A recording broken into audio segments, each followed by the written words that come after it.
Fashion Week is here along with the new looks. There's another change happening this year. The models have to follow weight guidelines. Here to talk about those new guidelines is certified nutritional consultant Cottrill. Good morning, Carol. Good morning.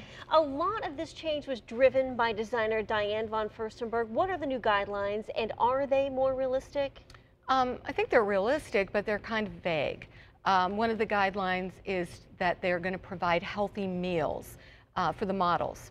The question is, will they eat them? Yeah, because oftentimes I've already eaten. Right, What exactly. about water? What about beverages? What about smoking? What about booze? Exactly. Okay, now would you consider this an example to set a strong example of a well-balanced and well-rounded life on the runway? Look, I'm glad they're talking about it, so Right. it's a beginning, and I'm very hopeful that it will set an example.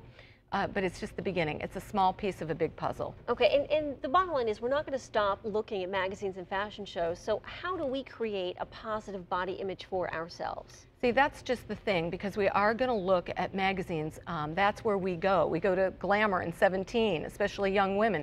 They don't go to a counselor to find out, why do I have this obsession with my weight? So really, it's a question of values, and values always start at home. And I think that, as parents and role models, we really need to take a more active role and set a positive example. I think it's tough, though, Carol, because when you look at television, and especially teens watching television, they're so influenced by what they see. So as a parent, how can you guide your teenage daughter into looking past those pages, past the runway?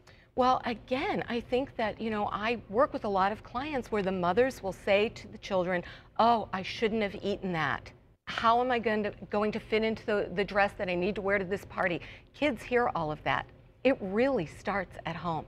Yeah, I mean, I can remember my mom talking about the skinny pair of jeans she kept up, on the shelf in the closet. Right. Or the cottage cheese and the pears, Yes. So it really, truly starts at home. We have to take responsibility for that.